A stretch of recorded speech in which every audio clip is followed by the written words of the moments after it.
Aiden. Lucas. How's your day? It was busy. Spent the first half at the gym, then went and had a full book day at the salon. So, yeah, excited to just sit down for a little bit. I've been I think this was my 13th day in a row, so I'm ready for a break.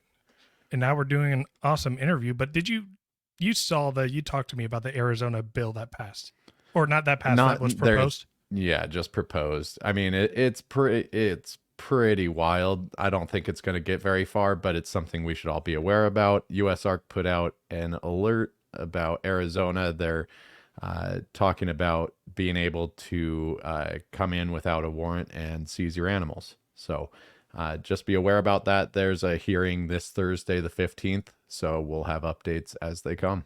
Yeah, didn't like the wording or verbiage on there say something along the lines of previous due process won't be allowed. Basically stating in there, we are going to take a constitutional right away from due process because, if we feel that we need to confiscate your animals, we can. Pretty wild. Should be fun. Yeah, to follow that one. I think that'll probably get shut down, but if you guys aren't members of USARK, there are other bills out there that are important. It's not much to support them. Reach out to us if it's something that you don't know how to do. You could always go to their website and become a member, or just donate per animal you sell. Lucas, let's jump into the meat and bones of what we're here for tonight, though. Yeah, so welcome to 81 of the Retic Lounge, and I'm excited for this episode. Today we have Eric, Burke, and Owen McIntyre, and they are the co-hosts of the most renowned reptile podcast that's out there, Morelia Python Radio. NPR has served, a major inspiration for the Retic Lounge, and, with their ability to stay consistent and grow their audience, all while keeping content that they produce pretty top-notch. It's kind of hard to be consistent for that long and still produce good content. And so we're going to be diving into the history of NPR and find out how the two of them have been able to put out such great content, for the herpetoculture and reptile community. So, we're excited to kind of get their thoughts on reticulated pythons as well, and just the type of animals that they keep. So, Nathan, Lucas, let's go. Before we bring them on, I just want to give a shout out to our Patreon family, our Discord family. You guys are awesome.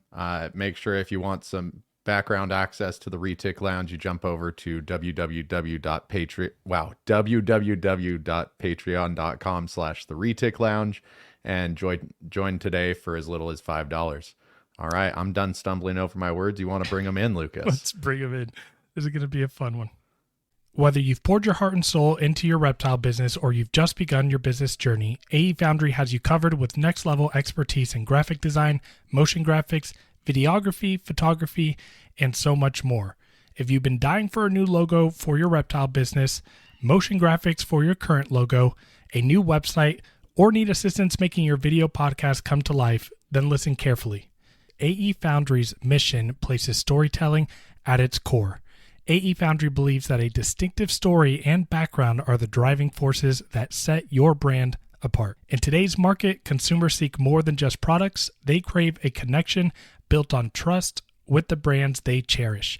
AE Foundry is committed to empowering small businesses and fostering authenticity that resonates with their consumers. Reach out to them and let them help you craft a visual narrative that helps establish a genuine and lasting connection with your audience. To contact AE Foundry, email them at aromero@aefoundry.com or on Instagram at AE Foundry. If you are in the market for an enclosure for your reticulated python or any other one of your reptiles, Focus Cubed Habitats is your one-stop shop for not only the best-looking cages on the market, but also provide amazing features and add-ons to your cages. We partnered with Focus Cubed Habitats because they continue to innovate and change the way we house our animals unlike any other caging company out there.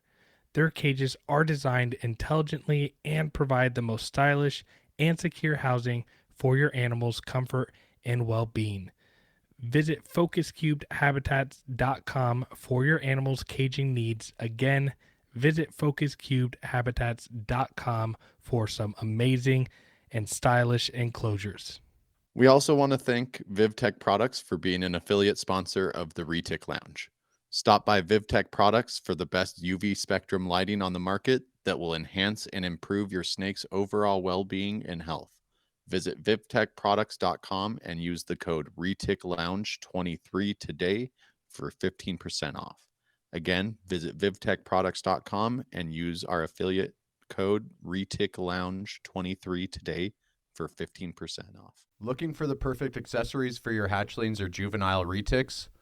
Look no further than Heli Guy Serpents. Our sponsor, Chris Sexton, is coming in hot with an amazing 3D printer, creating top-notch perches and other caging accessories for your beloved pets. Enrich your retics environment with their high-quality products. Use our promo code TRL10 for a 10% discount on your purchase. Visit them today at heliguyserpents.com and start giving your pets the best. Heli Guy Serpents, the premier source for 3D printed caging accessories. Again, that's www.heliguyserpents.com and use our promo code TRL10 for 10% off all of your 3D printed accessories today. What's up, guys? Eric, what's going on? Nothing much. Excited to talk about podcasting. Right.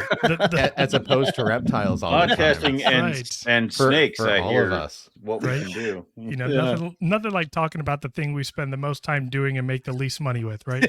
Yeah. Yes. About right.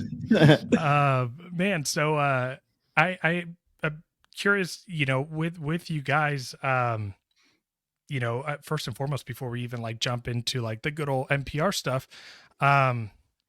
you know, and you guys, this is going to be the fun part. First off, like, I just want to go ahead and start and say, this is the first time we've ever had two people in separate locations on a podcast. So it's the first time that we're going to be. And then of course the questions are going to be about NPR and generalized. So you two will get to fight who gets to go first when answering the questions.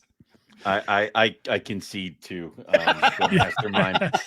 I know who writes the checks, so I'm just going to let this one go. Yeah.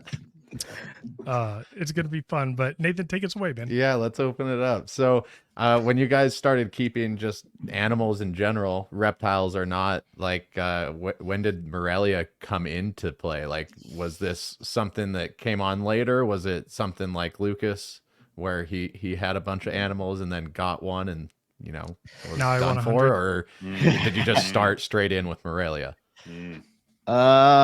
Well, for me, I've been keeping reptiles since I was 5. It's always been, gosh, as long as I can remember, it's been pythons. I've had an obsession with pythons. I think I go back to my first interaction with a ball python was at a kindergarten, like a presentation that they were doing, and I got to go hold this snake. I was kind of hooked from then. Morelia really didn't come into play till later on. I had this idea when I came back into I left reptiles in my 20s and got back in my 30s. And I basically was obsessed with keeping every species of python. That was kind of a goal of mine, which is kind of a crazy goal. I came close, but Yeah. Morelia has always been that one for me. I think probably, and I think I got my first carpet python in 2001 to 2003, somewhere in that time. And I've had them ever since. I've had all these different species, and I don't know, some did good, some didn't do so good. But the ones that were always rock solid was carpet pythons. And I don't know. We'll get into how NPR started, but that's really how I started. So I guess Morelia came later. Yeah. Do you remember what year for you?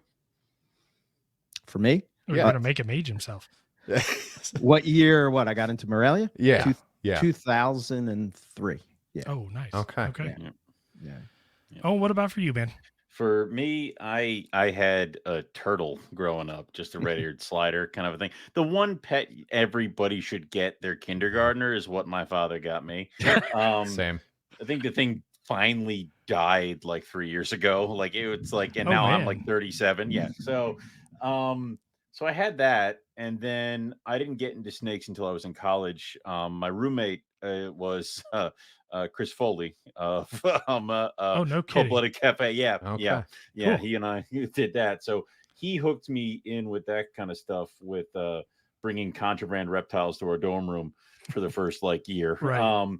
And I ended up getting a Cal King in college, and then my girlfriend at the time, who's now my wife, she got me my first carpet python for my 18th birthday. And that was the pebble that caused the landslide. Like after that, it was like, must get more. And then at one Everything. point in college, I think my senior year, I had like 15, 16 carpet pythons in my dorm room, which was so not allowed. Dude, that's epic. Oh my God, no. So, Nathan, you yeah. could definitely fit more snakes if he's fitting. oh yeah, that was Yeah, I have a lot of room behind me if Yeah. you're talking about keeping 15, 16 in a dorm room. yeah. It was we cannibalized 41 quart racks to fit them into a hall closet that would like you could slide the Nice. doors. So like it was one of those things where everybody knew I had them, but nobody could see them and nobody could find them. There was just an extension cord that went into the freaking closet. So it was I'm like, it's right there. So yeah, that was the start there. And then after that, getting out of college, it just one right after the other. And it was the first breeding season, which was in 2009, 2010. So yeah. I wonder After how that, many women did you have in your dorm that when you didn't open up your closet, they left? Not many. Well, that's the problem is that most of the people I met in college were like friends as well as ex-girlfriends and stuff like that. It was all because they found out I was the snake person on campus, There and you they go. bring me. My college was close enough to Hamburg that every idiot went there and bought themselves a ball python, and then I had a phone in my dorm room that somehow people would call with snake questions. Not my cell phone, the dorm phone. So That's awesome. dorm phone rang. It was because some guy went and bought a ball python and it was dying, and I'm like, all right, well, so. Yeah, you got nicer friends than I do. Mine thought I was weird, so. Yeah, well, I assume Yeah. that happened too, but you go to an animal college, everybody likes that kind of stuff. Yeah. So Right. So I know the majority of people are aware that you do breed pythons, but it seems like, I've been listening to your guys' podcast on and off for a while, and I one overlapping theme that I've continued to hear probably more and more over the last year is that you guys have become a lot more focused and specific with what you guys are keeping and breeding. Owen, you were talking about like, or Eric, you were talking about wanting like everything. And that's how I was as a kid. And I got into like retics and got very focused. And now I find myself just wanting everything again. Yeah. But I want to know, like, for each of you, take us down that road of like early keeping and breeding and how you guys came to where you guys are in regards to just kind of being more specific and niching down. I was always into the big snakes. I love berms, were probably my favorite. I had retics, African rocks, Indian pythons, all that stuff when I was younger. And I don't know. It just like when I thought of a python, I wanted a big python. So like if it was smaller than a retic or a berm, I was not interested in it. And I don't know. I guess it's you guys can relate to this. You talk to people every week, you're talking to different people about different species and you get excited about it, especially if somebody's excited about it. And like, I don't know, when we started NPR, it was just like that Pandora's box just opened. And like at one point I had 400 plus snakes and it was just too much to manage. And it's funny, me and Owen have switched. We do this all the time where it's like he has one thing and I just kind of do this. So it's I think when we started NPR, I had 9 coastal carpet pythons and that's all I had. Yeah. And right now I'm sitting pretty at like 34 different species of that's reptile. awesome. Okay, cool. Yeah. It's awesome until you start doing the numbers and being like, holy crap. So yeah. Trust me, I got a garage, with way too Yeah, many Lucas's numbers scare me, so I really hope we don't follow the same path. No, again, it does this. Eric yin and yang. Eric had all these pythons, and I'm like, I'm just a coastal guy. And then I started getting interested, and he started getting rid of them. And then all his weird pythons ended up at my house. I was gonna say, I bet you have them now. He dropped them off. He's like, here you go. Here you go. I'm like, okay. Yeah, I mean, I feel that, me and Nathan, like, I don't know how he's got like a heart of steel. Like he doesn't even think about, like, besides the tree monitors that he wants to get into. And I'm over here after every episode trying not to message the person we had on to buy a snake. Yep, Yeah. That was That was me and you, Owen. Yeah, that was the rule.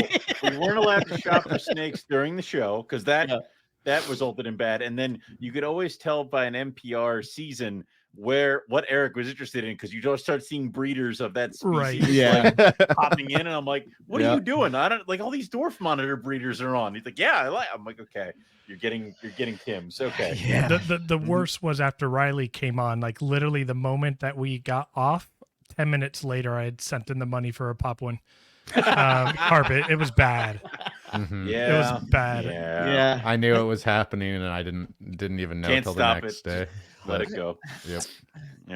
I don't know. I've always been into those species that were sort of, I call them the underdogs, the ones that that everybody overlooks at the reptile show, and they're not the mainstream ball python thing, and they, I was always like, to me, they always sort of needed more attention, Right. And I don't know with carpet. I don't know what it is about carpet. I mean, I guess.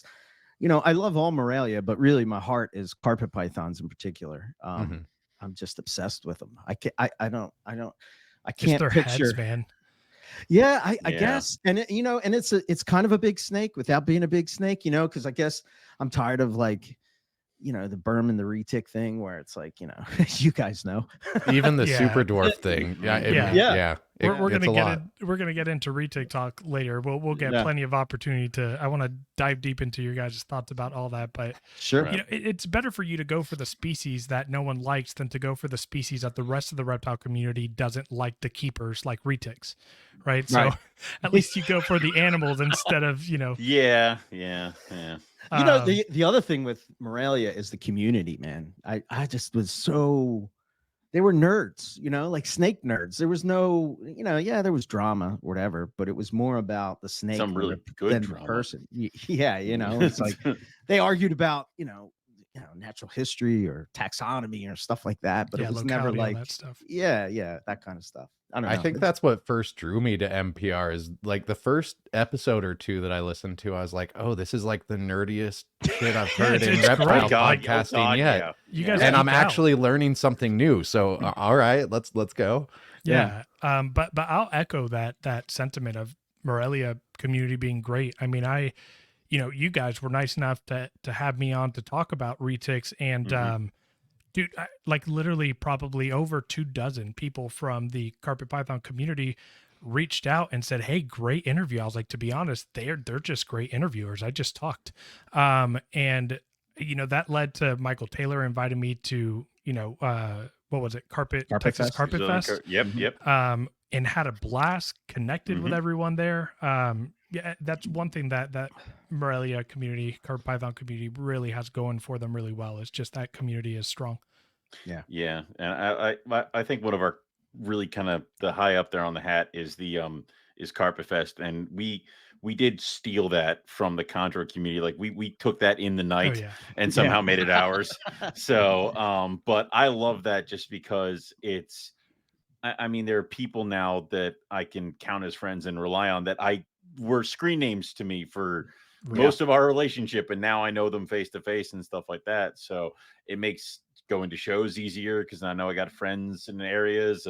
It makes just the whole animal thing, plugging in, plugging out, talking with people a lot easier and a lot better. So I love the ideas of Carpet Fest. I want to get us back to having a bunch around the country again. So yeah. Yep. So let's jump into NPR talk. Let's get into like the bulk of the episode.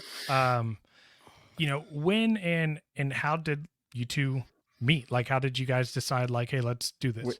Wait. First, I want to round back to something first because I feel like this kind of goes into the NPR deep dive. You were talking about keeping Morelia in your closet in the dorm. Didn't Morelia Python Radio start in a closet as well? Yes. Well, in a bathroom. In a bathroom. That's what it is. It was in a bathroom. I mean, a bathroom is a closet with running water. Yeah, well, it was a long-standing vendetta. You see, I had my first couple clutches, and Eric messaged me about buying a baby, and then he left me on red and never bought that baby.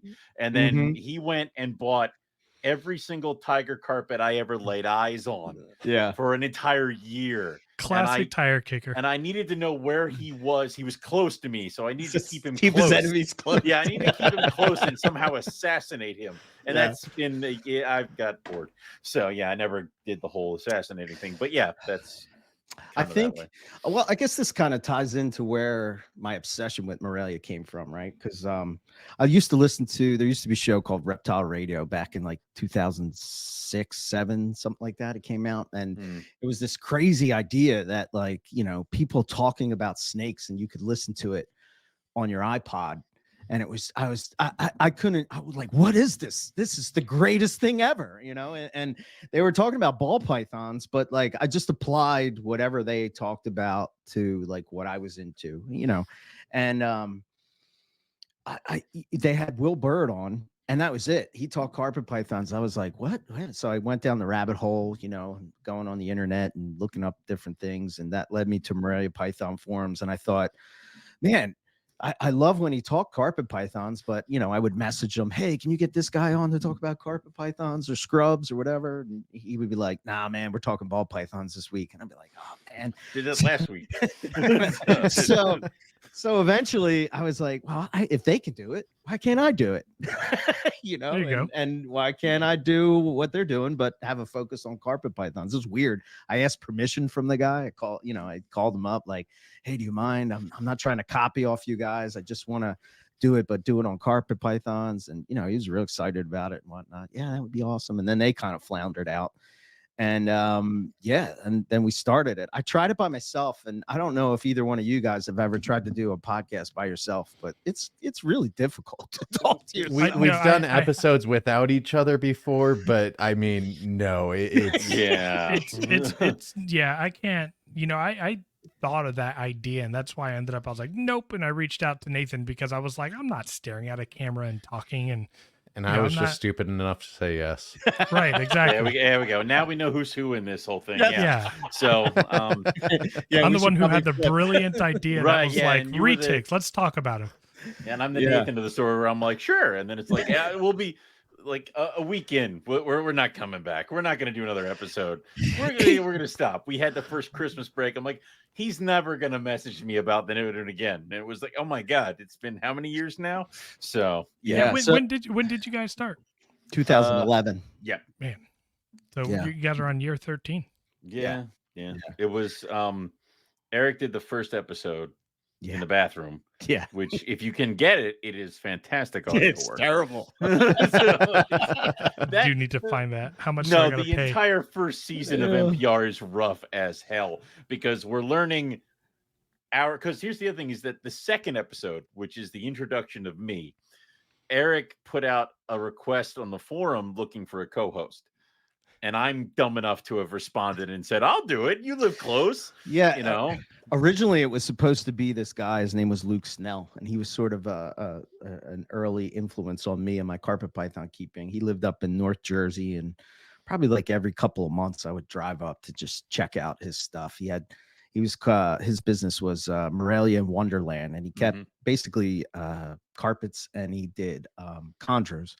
And he did a lot of popwin carpets, and that's sort of like where my obsession with them came from, because he had amazing, they were just beautiful. And I said, wow, I'm just looking at them like, these are so underappreciated. Everybody's worrying about the yellow and black of jungles. Like, there's so much potential here. Like, why is everybody sleeping on this? And I guess maybe that was an influence from maybe the other species of pythons where they worked on selective breeding and stuff, just that idea. But he was originally supposed to be the guy, and he just wouldn't commit to doing it every week. So I put up a post on MP forums, and Owen answered it. And I think we talked on the phone for like, once, for like a half hour. For a half hour. Oh my God. Doing the episode. Oh, yeah, then you're like, well, let's get this done, baby. So our second conversation ever was the second episode of NPR. No, seriously, where can we find season 1? Eric has it somewhere. Oh, We're man. digitally remastering it and releasing it slowly. I'll send you the links. I'll send you the links. That would be classic. Because I'm going to be honest, our first, I don't know, I feel like, and we did weekly, but I feel like our first 4 months, I will not go back and listen to an episode. And we were dumb enough for our first guest to be someone as big as Brian Cusco. And then, like, I feel like we have to watch that episode before we have him back, like together, redo like it, have a few drinks, really like soak it all in. Like watch it with him as we do the next episode. Commentary. No, that's all right. That's all right. You know, it was such a learning curve too back then, right? Today, I mean, again, I'm not saying it's easy, but considered to what it was. Yeah, no. Oh no, the level for entry is almost zero now. It's so easy. We used to have moments during our show because people used to have to call in on their phone. We'd lose guests. Yeah. Eric and I would get lost somehow. Would put us off into separate rooms. The sound was terrible. There was peaks and valleys. It was bad. And then again, like my first breeding season was 2010, and then we started NPR in 2011. So I'm talking to seasoned breeders, and also my main focus is carpet python. So there's a scrub episode in season 1 that if I could ever freaking have back, that would be it, because Eric was sick as a dog, so he's running the computer because I don't know how to do it. Basically muting himself, hitting buttons, and then throwing up in a bucket. I remember you guys talking about this a couple episodes. Because I'm talking to it was Blake Bauer, right? Blake Bauer, yeah. Yeah, I'm talking to him, and I'm like, well, why don't you talk about scrubs? And there's a moment where it stops. I'm like, well, all right, let's move on. He goes, do you want me to talk about the other species? I'm like, shit. Yeah, there's other species? Like, yeah, it was bad. So like I would do all the research and stuff, and then I would make up show notes like similar to what you guys sent us and whatnot. And I was so excited about this episode because nobody at that point had done a podcast on scrub pythons. Like it didn't exist. This was the first one that ever happened. And I got so sick. Oh man, I was so bummed out. And then we look back at it, and so it's funny. Like 2 years after that, Owen has like all these different species of scrub, but back then he absolutely knew nothing. Nothing, not a damn thing. Yeah, just trying to hold the weight of the episode of just And there's also the thing is that we also got better with talking to people. Like I wanted a white lip show, and Eric finds somebody who says he's had white lips, and we get him on the show, and we're talking, and he's like, "Oh, I've only ever had the one for 3 months now." And I'm like, "What the?" Yeah. Like, come on, dude. Like, and I guess that's a good part where me and Nathan being new in this, because the social media has really blown up, the reptile community. It's very easy to find, who you want to have for different species. And that's,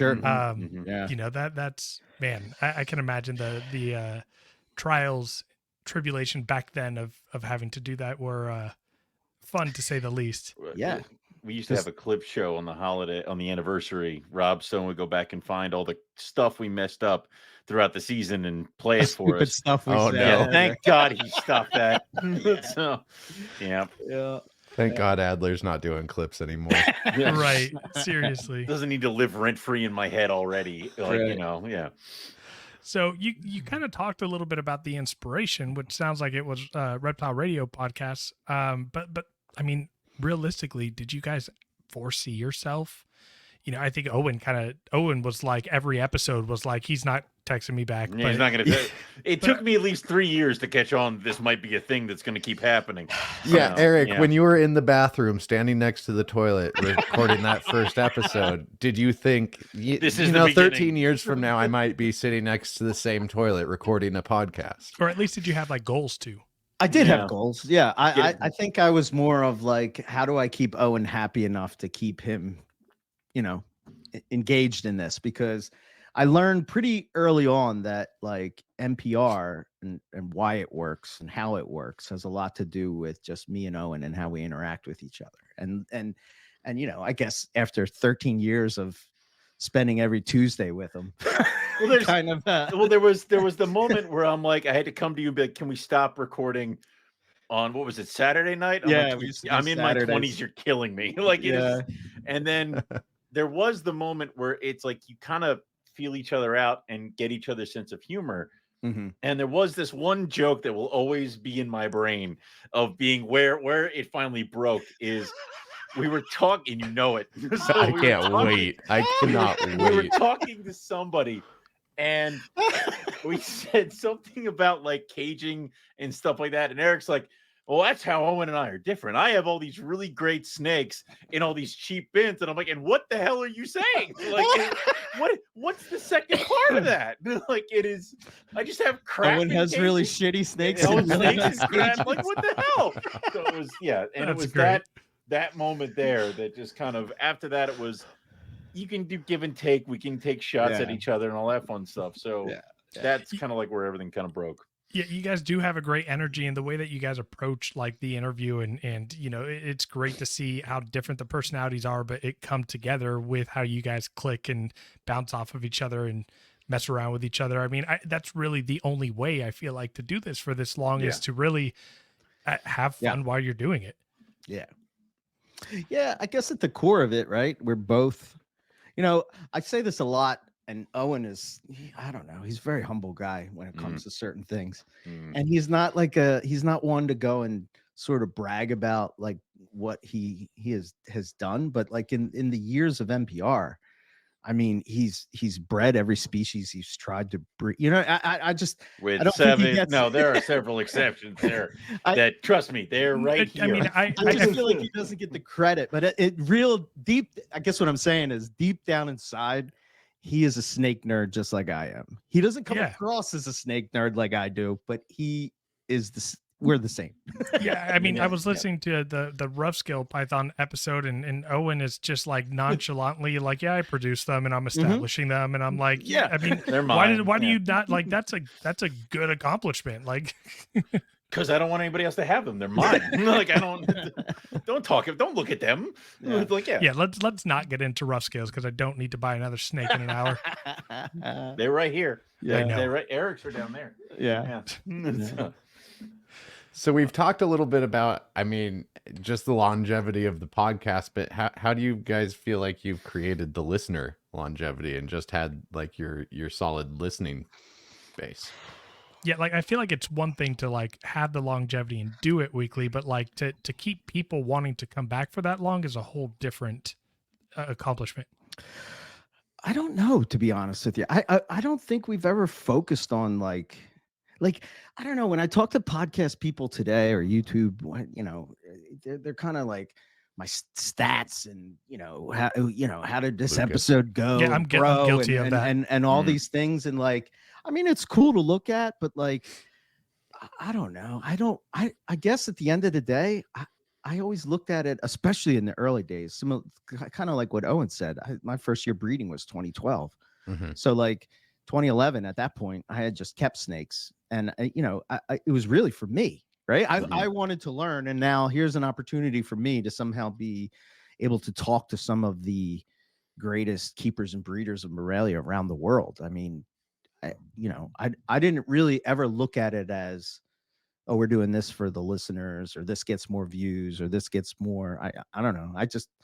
I always look at it as like what Owen said. It's like, if I'm into this is what we're talking about. Right. No, that's kind of funny, because I mean, that's where Lucas and I really started off. I mean, we had a season or two of breeding under our belts. Yeah. One. And we're like, we're not experts. We just want to talk retics and like have fun with it. So I think that's funny. I think there's, I said this to you. Well, I said this to Lucas before, I think when he was on the show or when we were chatting behind the scenes or whatever, but that's what reminds me of you. That's why I like your podcast, because it reminds me of NPR. It's not like there's no egos coming into it, right? You're just sort of approaching it as you want to learn. And I think that's genuine to listeners. I think they like that. They don't want to hear, I don't know, bullshit. At least I don't. Like, as soon as it starts going into bullshit, I'm just like, I'm out. I don't want to. I don't care. Yeah. And then once, Nathan and I were like, yeah, let's do something to kind of, bring other audience to listen. We're like, let's do Species Spotlight. And we did exactly what you guys did. Like, the very first 2 episodes was like, what are we interested in? We did green tree pythons. Nathan did, the second one was tree monitors, which is like Nathan's passion that I swear I'll have one day. Resisting so far. Yeah. It's the enclosure that's holding me back. I have such big plans for it. Yeah. But yeah, so I mean, it's cool to hear, what you guys are doing for that. But let me ask you guys, like now going into this far, are you guys recording the episodes that same week and it's just week to week recording? Do you guys have a log? Did you ever have a log? Because Nathan and I, like, we recorded like 4 or 5 episodes. We've talked about having a log. Yeah, we talked. We had 4 or 5 of a backlog when we first started, and by month 3, it was just weekly recordings. Yeah. We get ahead of ourselves, and then something happens, and then something else happens, and all of a sudden we're like, okay, well, this one's gonna have to be live, and then we're gonna have to do carpets and coffee next week. We're gonna have to do that thing there. There's been some time, I think it was like 2 weeks ago, we had like an NPR, a carpets and coffee, and then like another NPR all in the same week. The Patreon thing, yeah. So it's kind of like that. We try to be a week ahead, just so when something does happen, we can be a week ahead and then kind of come back up with it. But well, we used to do the show live for yeah. probably half of the time. It was live. Terrible. So like when you had to do it on Blog Talk Radio, it was live. It was, okay. You know, and then you didn't edit it. There was no editing. There was no nothing. It went right up. So if you said something wrong, if you know what I mean? Something stupid. Yeah, it was. Somebody called in and, you know. Hey, you said you're remastering. You guys can edit now. So if there's anything off color, like, go ahead. Oh, yeah. You couldn't do like, just do an intro music, right? You had to like upload a song and you couldn't like cut it out to where it faded out or anything. Like it was so rough. Bad. It was rough. But it's all there was. You know what I mean? So it's I mean, that is like a whole level of unsettling nerve. Like, you know, you guys speaking to each other for 10 minutes and then, you know, hopping into an episode that's live and you got to put up right then and there. Mm-hmm. That's man, that's throwing yourself out there.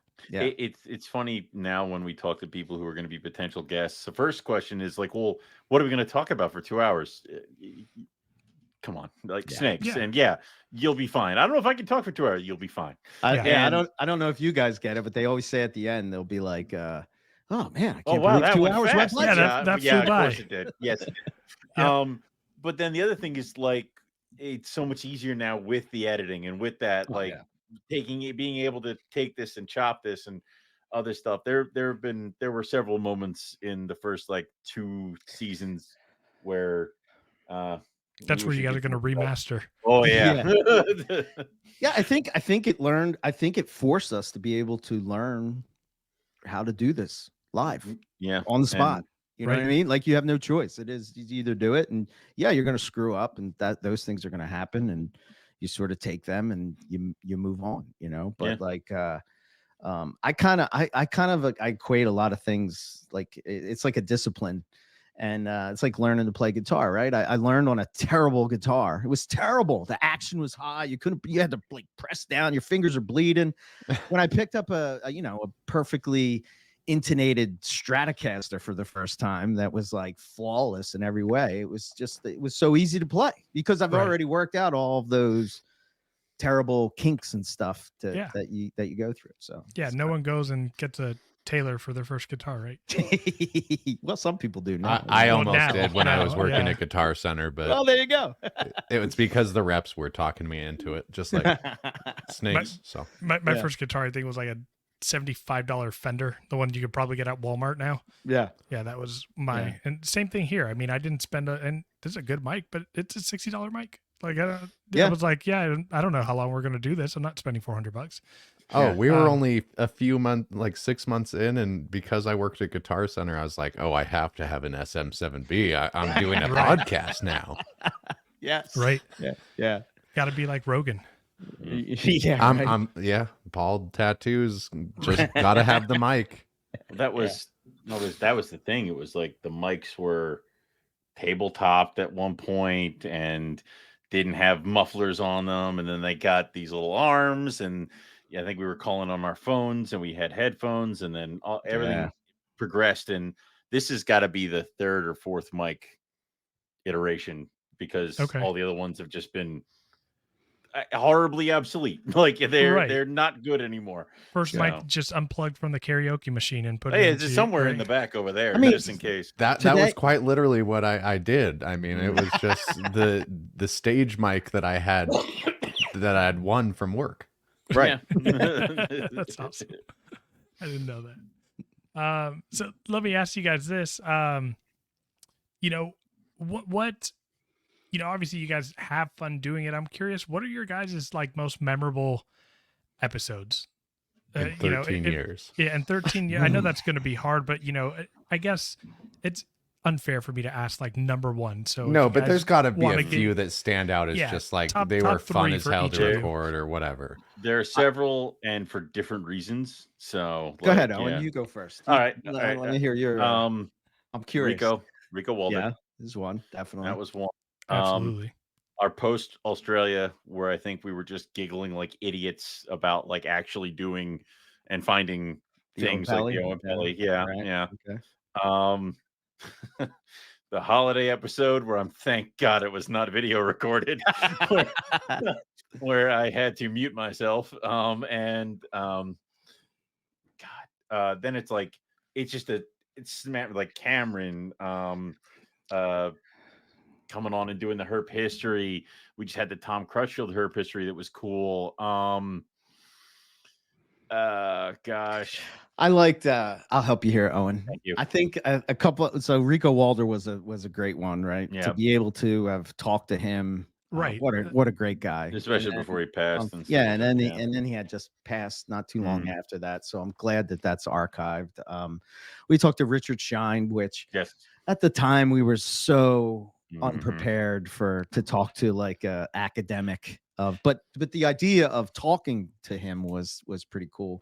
To talk to Richard Ross that wrote the Blue Yes. Bible. I mean, this guy's texting me on his phone, and I've oohed and ahed over his book for years. It's like the go-to book if you're into Boyds of any type. And to be able to chat with him, like he said, Cameron from Bushmaster, to talk about like when they brought in Savu pythons and going to find them. yeah. Yeah. I'm bummed that he retired, man. I mean, he had to at Yeah. some point, but man, that's a name to Yeah, that's one for the especially books. for us in Retics. I mean, right, exactly. Yeah. huge I'm not- grab. Yeah, And I know they're friends now, but at the time to talk to, like Justin Julander and Nick Bunton, yeah. it was just like, I can't believe these guys are talking to us. We're Yeah. idiots. They just Right. wrote the, No, wrote the right. book, and we're dummies. Yeah. Yeah, no, I mean, I used he got a pair of Solayers from me that I'm going to be sending out to him, and I used that. I was like, hey, send me a signed book, please. I'm trying not to be a fanboy here, but sign me Yeah. a book. Yeah. Yep. But yeah, I don't know. That's sort of, there's so many of them. I'm sure Yeah. we're forgetting. Yeah, I mean, there somebody. has to be. But you Terry Phillip was another one that was probably one of our most famous and Infamous. unfortunately broke him of podcasting. Yeah. Because everybody Oh. contacted him after Yeah. that and was just like, he's not a limelight type of guy, but what an amazing conversation we had with him. Oh man, it was great. Eugene Bissett, he called me an unproven breeder. Improving breeder. An Yeah. that's Yeah, awesome, because I do dude. not have any kids. So. Dude, if Eugene Bissett, But I'm sorry, an unproven male. I'm an unproven male. Yeah. if Eugene Bissett called me that, I'm changing my Instagram handle to that. I wanted it on a T-shirt somewhere. Right. I'm That's- at least changing that for a little bit on my Instagram. I Yeah, think that's amazing. hilarious. That was the that was unproven fun breeder one. official. Yeah. I guess we should have a shirt that says that. Thank huh? you. It was merch idedes. Yeah, He asked me great. if I had any kids. I said no. And he goes, "So you're an unproven male?" And I'm like, "Well, technically, yes. You have me there. Yeah, all right." Yeah. So That's great. I've tried to prove myself. I don't know. Did not, but all right. Yeah, it was. Oh, There was man. been so many though. I mean, Yeah. it's hard to peg him down. I mean, you guys have definitely had a list of some iconic people on, and that alone, it's going to bring, listeners in, and for me, and I'll even say like how I started listening to you guys is, I heard about an episode that you guys had with, I can't even remember who, but it was someone that I was like very, very interested in, and liked the work that they did with snakes, and Mhm. I listened to that, and then a couple months later someone else I liked you guys would have on, and I'd listen to that, and then now I just love you guys shooting the shit and talking about nothing. Yeah. Yeah, those are my favorite episodes. Yeah, That's what Nipper keeps saying, and I'm like, why? It's just just lunacy. And he goes, but that's what I love. I'm like, all right, fine. Well, Yeah. whenever Lucas and I sit down for a lounging episode, he's like, all right, what are your topics? I'm like, I just want to sit down and like talk. Yeah. I think everyone's going to be cool with it's that. a little over control in me. It's like, let's have some form of a game plan. I love we're it because so you can much see- alike, You Lucas. can see it. It's right there. It's So much apparently alike. this is the formula that freaking works. It's, Right. Eric's like, I have a bullet point. I'm like, I'm just here. Like, yeah, it's Like, let's just have fun. Yeah. Right. Oh, man. Speaking of just, I guess, since Lucas is going to give his origin NPR story, I mean, we were talking about it a little bit before we started recording, but I got into you guys just to pass the time while like walking around my neighborhood after back surgery or riding my bike. It was like, how am I going to keep doing this mindless task Yeah. for as long as possible? Right. And you guys were the answer. that, It was you and I think like reptile talk. Okay. Yeah, those Okay. were the two that I would really jump between if I wasn't into like a comedy mood. So that was Nice. cool. That's So like over the history, I mean we've talked about memorable. What about controversial podcasts? So what are your most controversial, and how have you guys kind of leveled those out so you know it wasn't backfiring too much on you? I mean, there used to be riots when we wouldn't put out an episode a week because people would be like, what am I supposed to listen to when I clean my stinks? I'm like, I'm sorry. So the most controversial thing is missing a release. No. There have been several. You know, I think there was a period of time where I was into carpet python morphs had started hitting hard. Mm, And along with those morphs came a lot of drama. yeah, I know. And I don't know, I guess Like between crossing like subspecies or Sales No, and money. representation. oh, yeah. okay. Yeah, I the remember market. hearing about some of this on some of the early Yeah. episodes I listened to. yeah, you know, Yeah. it would always be like, this, there was like these two worlds, right? There was these two breeders in Europe of carpet pythons, and they got along great, but the people that were affiliated with each of those two people did not. So Yeah. it's like if you got it from him, that's garbage. If you got it from him, that kind of stuff, and your stuff Right. isn't pure, and he crossed it with this, and Yeah, and you're so selling that at they the come same price into as it, mine. Yeah. and you're reducing the prices, and blah blah blah. And I lasted in that for like maybe 6 months, and then I was like, this is just dumb. Like, what are we doing, man? And then me and Owen made a point from that point on to like not get involved in drama. That Yeah. we adopted the NPR must remain neutral. Yeah, we're Switzerland. Yeah, we will obviously talk about all points, and Eric and I will have our opinions, but NPR is to get information out and not to sit there and so try not to to convey the news, not make the news. I think So- it's one of the things that I don't like about the world today is that you can't disagree with somebody and No. have a discussion Right. and try to come to common ground. Or to me, it always made me think like, okay, if I can't talk with you about a topic and my points don't hold up when you're asking me questions, then I have to take a look at what I'm thinking. Like, I'm not thinking right, because I should be able to talk to you. And when you come at me with I don't know, pick any of it. Like, can you keep this in a rack or a cage, or does it have to have, Right. whatever it would be. Insert controversial topic here. Correct. Yeah, And- insert and- reptile conversation. Yeah. And what's the point of just either we're just going to talk to each other and we agree, and nobody gets anything out of it because we're in our own echo chamber where everybody is Mhm. agreeing with what we're saying. And I don't know. I know sometimes there has to be, you have to address certain things and whatnot, but like, I don't know, man. I'm not into the people as much as I'm into the snakes. Like, Yep. That's a great know that motto sounds- to live by, though. I feel like, and don't get me wrong, like I think that, the community is extremely important, but Mhm.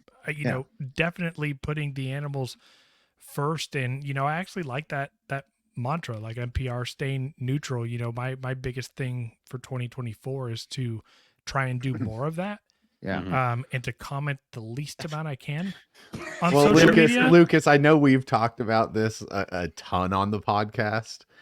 And I think it's funny because we've been drawing similarities. I mean, I don't know if we're reaching a little bit too much, but we did have kind of a similar message when we talked to each other when building this podcast. Yeah, I mean, this isn't to highlight any of the community drama that's going on week to week. Like this is to talk about the animals. Yeah, the exception was the Samson stuff, and that was right. That's an exception I'm willing to make. Certain things go above and beyond, and they must be addressed. So obviously, Eric and I are plugged into the reptile community, and you go to a show and you hear about how this breeder has drama with that breeder. And because of this snake and that snake, and they want to come on NPR this week so they can blast this guy. And I'm like, absolutely not. Like, no. Dude, I mean, that could be a whole new segment. Exactly. And you'll title it "Hash It Out." Exactly. Well, that's the thing is, it won't be a hash out. It will be, I'm gonna blast you, and then we're gonna go online and blast each other. Yeah. And it's just gonna be rifts and divides where it's like, those aren't live episodes. Exactly, they can't be. Just reformat Reptile Fight Club. You know. Well, right. It was not. That show was not what I was expecting it to be. I think the thing that, again, going back to the Morelia community, the thing that I always loved is like I am meeting people that I never would have been friends with, would have talked to, would have met.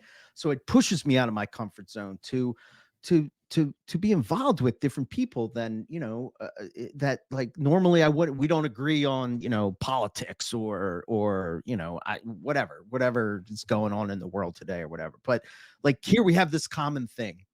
And it makes me like, I can appreciate you. And then I sort of start to look at that and say, well, I appreciate you for this. Maybe I should appreciate you for that as well. Like, okay. And that, I just think, I don't know. To me, that's so much more important than it's such an easy thing to do. If you want to get views and ratings, is just talk about drama and you'll get it. It'll come. It'll be easy because everybody wants to hear that. It's much harder to do it when you're talking about the animals and make that the interesting thing. Right. No, I couldn't agree more. So, Jerry Springer versus Mutual of Omaha. Right. There you go. Yeah. 100%.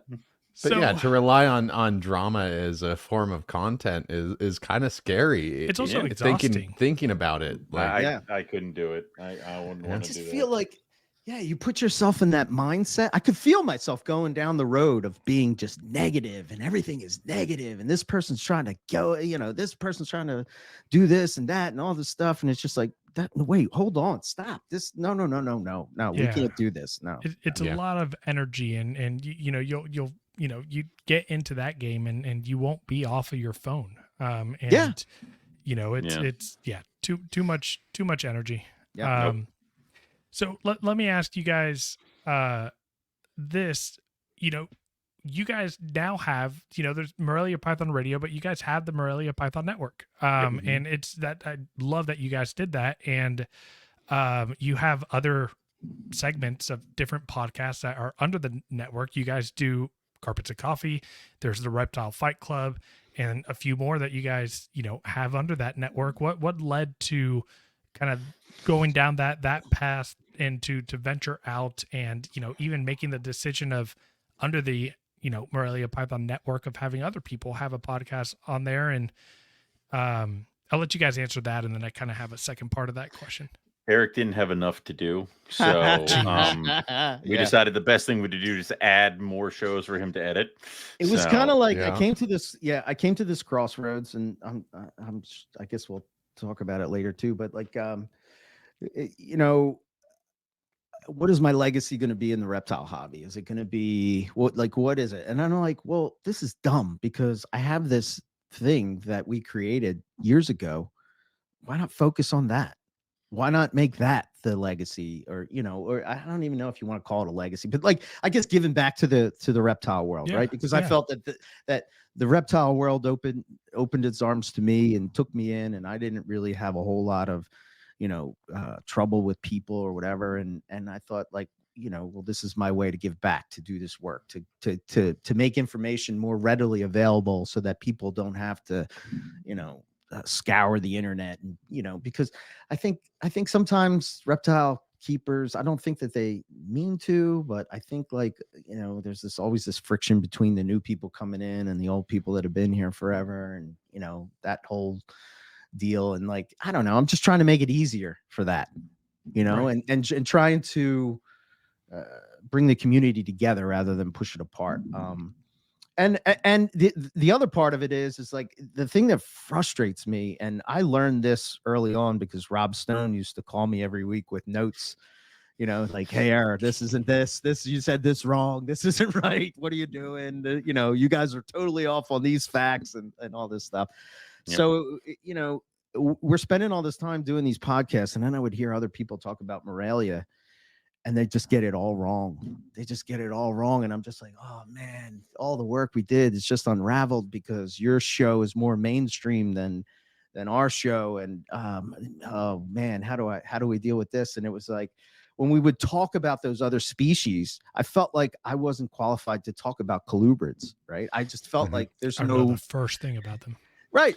I've held a couple. Exactly. Maybe. I have a few. Yeah. And Zach Loafman approached me, and he's somebody that I, admire and think is a great asset to the reptile community and knows a ton about colubrids. Wrote a book and is coming out with another one. Yeah. So why not have him do it? Right. Or Justin just doing a podcast. I felt like these guys and girls, there was a couple that were girls and whatnot, but they're not doing it anymore. But I felt that they had a voice that needed to be heard, but didn't have the ability to put it out there. So it's like, okay, we're going to offer you our platform so that you can put it out there. And that's really how it came to be. Yeah. And we're very hands off when it comes to the shows. We don't tell Justin what he's supposed to do. We'll pull rank every once in a while, but that doesn't really do anything. But he's like, all right, I hear you guys. Yeah, okay. I'll write on that, Owen. And I'm like, good. And then nothing happens. So, but it's the idea is that, we would have these people on and they would talk to us about their boas or something else. And we know enough to be dangerous. It's like trying to do electrical work at your house. Right. I know enough to be dangerous, but I really want to get a professional in there every once in a while, where to ask the right questions to kind of guide it around. So as our kind of sphere of influence grew, we ran into these people who are excellent experts and people that we want to be around. And, they asked and we said, sure. And now we got the BOA podcast. We got the Colubrids. We got Reptile Fight Club. There's so many. I don't remember. I was just about to ask, what are the core podcasts on your network that people can expect to come and love? NPR is always first. Then Carpets and Coffee. Carpets and Coffee was actually a podcast that Riley did. Yeah, and he did it with us, and then he kind of and then he stepped away for a bit, and we kept it going. He gave us permission to keep rolling with it, and then Clueboard Radio. Yeah. Boas, Reptile Fight Club. The Monitor guys, I don't know what they're doing. Yeah. I don't know what they're doing. The Australian guys, I know he just had a kid. They're trying to figure that out. And the Australian Herpetoculture podcast. I'm seeing Monitor Keeping podcast. So you have those two. You have Colubrid and Colubroid Radio, Boas, Reptile Fight Club, Carpets and Coffee, and NPR. Yep. Yeah. At one point, I think we had 10 or so. Yeah. And then people just, it's very hard to be committed to keep putting out content and and to do it. Yeah. As you guys know. Yeah. Yeah. So, it's a lot. It's another job, even though it's one night a week, maybe a few nights a week based on what you're doing. Yeah. It's still it's a gig. Yeah. On top of your reptile collection, on top of your normal job, on top of your family work. Oh yeah. I tell people I work four jobs, even though the podcast doesn't sound like a lot. Yeah. Yeah. It's one of those things where we always talked about, because there were a bunch of podcasts that kind of came up around the same time that we did. Several of which who attempted to fight us. I don't know how that would happen, but they wanted to, and it's like they would eventually go from weekly releases to bi-weekly and once a month, well, once every other month, and then they just be gone. And then there'd be like maybe a revival under several different new hosts, and then eventually they go bi-weekly, monthly, gone. And I'm like, okay, well. Yep. So on that topic, then, over 13 years, what's been the hardest thing for you guys? I mean, maybe beyond consistency of releasing the podcast for you guys, in terms of just producing a reptile podcast. There have been days, there have been several times where I've been like feeling, Eric and I will kind of change on that. It's like you feel burnt out. You feel dragged, whether work is kicking your ass or your reptile collection's kicking your ass or family's kicking your ass, something's beating you down, and you have to sit down in a chair and you have to sit in front of a mic and you have to be active and participate. Right. And is that maybe not the upside of having a co-host? That is the point of it, is like, I have been in the chair where I was reluctant to get into it, and then had 2 hours of just unplugged, good reptile talk that just kind of drag you back. Yeah. And like give you some energy, some life. Exactly. It kind of rejuvenates. Like there have been several times where I've told Eric, I'm like, I'm not good this episode. I'm not okay. And then he'll ride with it. He'll carry it. And then 10 minutes in, I'm rolling with it and I'm in it. And there's been the other reverse where he's told me he's not into it. There have been like when he's throwing up in a bucket. Well, and you're texting him like, get your shit together. Get your shit together. Or he's like breathing through his inhaler, and I'm like, stop being a baby. Yeah. I think maybe the only benefit I have over you guys is, I think we've both experienced kind of the same thing, but my life kind of fell apart a little bit halfway through, like the life of this podcast. Year, I have a therapist as a co-host, so I got free therapy out of it. Like those episodes where I didn't think I could sit down and record, I was like, all right, we're doing this, but you're going to talk to me after. Yeah. There have been several times where, and it used to be just me and Eric be like, oh, we got to go like sit down, have a dinner, have drinks or whatever. And then it's like slowly expanded out to our local reptile friends, where somebody will message to be like, guys, we got to do a herping trip. We got to do like a dinner. We got to do something because I feel like crap. I just had my prize animal drop dead on me. Something is, and it's just having that network. I think without that, we would not have gone as far as we have, because there are several people in this area that, if I'm feeling crummy, I know I can go visit and spend an afternoon with, and replugs it, rejuvenates. And people I met through the show, people who now totally like friends that I'll have for the rest of my life, people I went to Australia with and stuff like that. So, I would say that, I feel that way about, our Patreon community. I mean, it's kind of cheating because they're paying for support, right? But I'll say this, as you two probably, you might be aware or might not, but there's days in the Retic community where I'm just like, I want to throw in the freaking towel. Like I'm tired of this crap. And the I'll go onto the Discord, I'll see the conversations, and I'm just like, okay, these are my people. This is what's pushing me. Like this is my community. That I really need to put the time and energy into. And it makes the hard days, even with the personal hard days, like going back to them is definitely, something that has kept me from, just keep chugging along.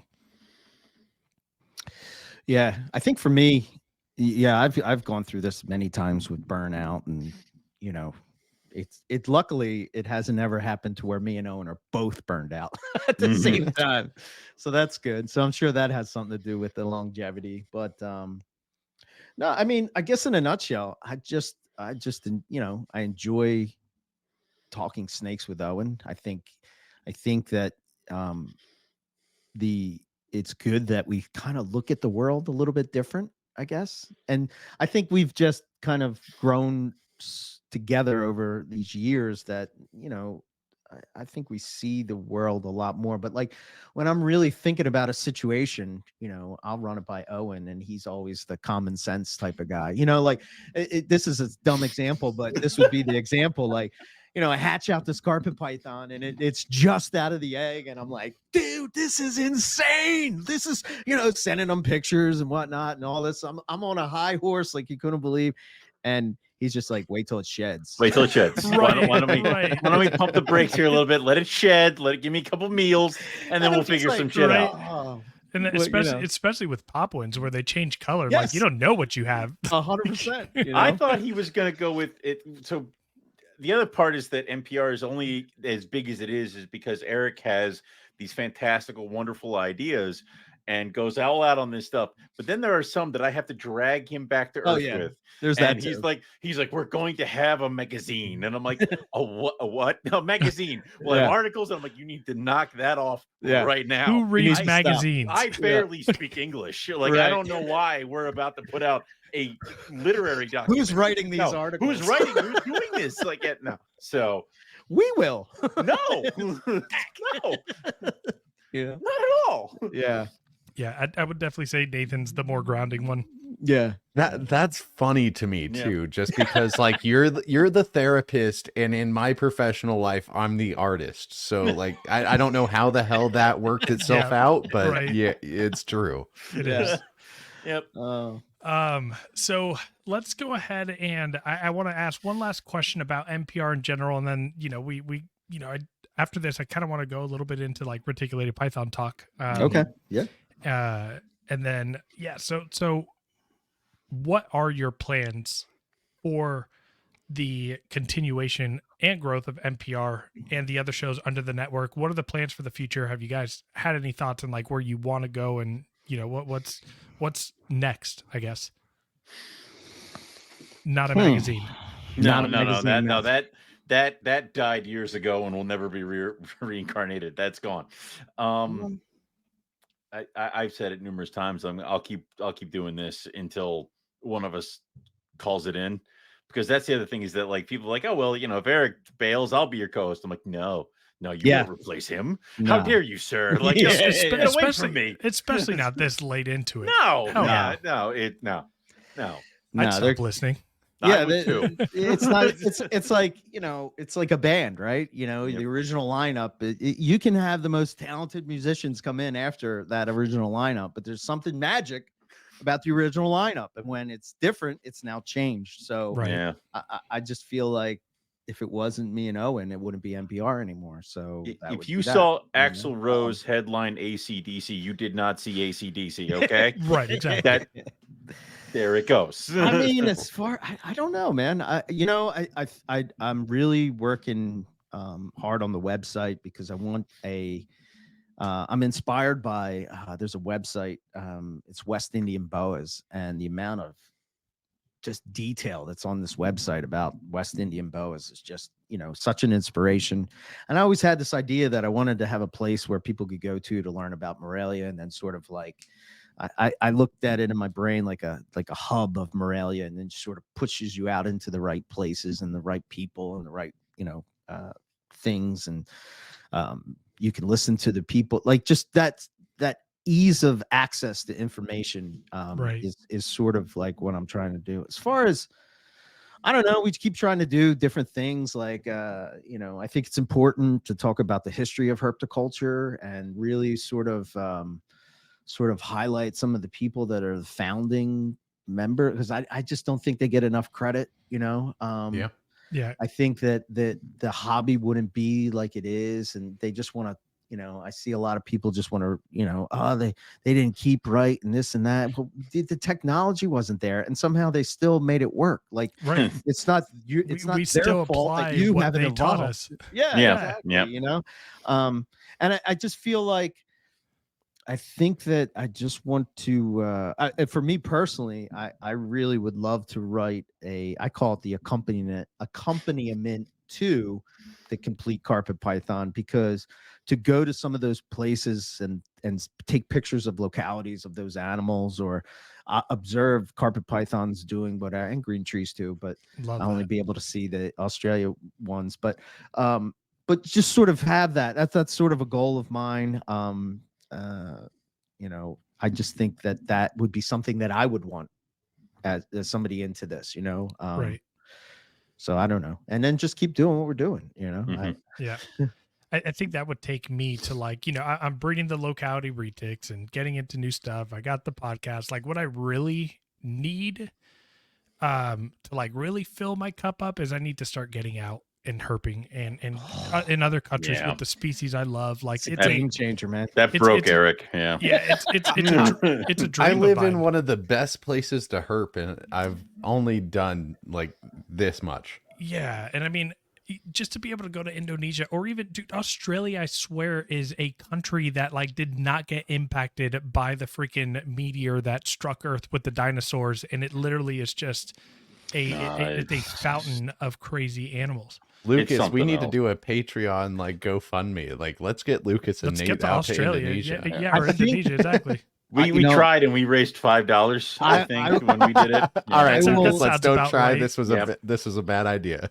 I will Bought me I will- M&Ms. I Yeah. will die on this hill, but I think that people don't it's like, because for a long time I thought it was not possible to take a trip to Australia. It would cost too much. It would, you know, all these things. I don't know. I'm going to Australia in October. The tickets were like $1,400. You're skipping out on Carpet Fest, man. I know. No, we're having it Heartbreaking. earlier. I don't the- remember what the- that the discussion was. Texas Oh, Carpet Fest the is. Texas I'll one. be away. And Reptilandia that I know you two want to go to. Oh my God! Ew. Yeah, yeah. Maybe I'll go. When is it? There's something, you know, when COVID happened, we sort of stopped. We couldn't go to Australia. Yep. So we had to start herping in the States. And that gave me a whole new appreciation for, you know, what's right in our backyard. We spent a lot of time out west. Utah was where- beautiful. That's where I'm at. Yeah. Amazing place. Holy shit, is that place We're amazing. spoiled out here. Yeah. We are so spoiled. I've heard it's beautiful, but I've also heard there like some of the climate and land out there is also scary. Oh. Like Ask But the Justin Lucas, just desert- come Zoolander. out here. Stop being a wimp. I will. I'll be out there. Ask Justin Zoolander where to go, and he will point you in the right direction in Utah. Yeah. Dude. you know, I have buddies down south that herp all the Mhm. time and are just photographers. Like they keep, but like I look at them as more like herpetoculturists than Yeah. anything else. when Yeah, I it's fun. first saw my first wild python, it was a gelatin carpet python. Nice. Was I can't put it into words what it's like to see a python just going across the road. Yeah. It's not normal for us to see. It's like we've only seen these in a cage or a tub or a cup. You know, Right. it's like now it's on the road Right. just here. You It's know? it's gotta be I don't know. Perspective wise, it's got to be game changing to Oh, go out and see your It is. passion, Yeah. your passion, reptile out in the wild. Like it's Yeah. that's like my number one bucket list, a dream mine. Yeah. It's fun because it's the buildup is insane. Like you're like, I'm finally here. I'm finally doing it. Yeah. And then you're walking with your friends down this path, and it's just like it feels like you're almost on some sort of weird expedition and stuff like that to find it. And then God, it was like raining, it was kind of cold, and then we like tripped over a water python. And That's like awesome. that was it. That was it. It was done. Yeah. And it was the most beautiful water python I've ever seen. Like it was I'm- probably missing an eye. It was something was wrong with it. Like it was, but at Yeah. that point, it was great, and it just the Yeah. stuff that you build to it. It's sell a couple snakes, go to Australia. I'm keeping my powder dry for the Kimberley because if they go and find a rough scale python without me, I have to Oof. disown Eric, and I don't Yeah. want to do First that. off, if you're able Yeah. to get out to that area where they're Yeah. that's gonna be, I mean, the amount of people that have gone out there and seen them in the wild is so Yeah. minuscule. That Rob that would be Stone- awesome. Rob Stone Well- is a fantastic planner, Yeah. and Oh, I he bet. has He is he has really good. he has like an arrow focus on what we're gonna find, and then what if we find other stuff on the way, it's cool too. But It's just fun. I'm getting good at planning. I'm trying, I'm working my wife on getting some girls and going to Bali, and they can go to the resort while I'm just out in the jungle Yeah.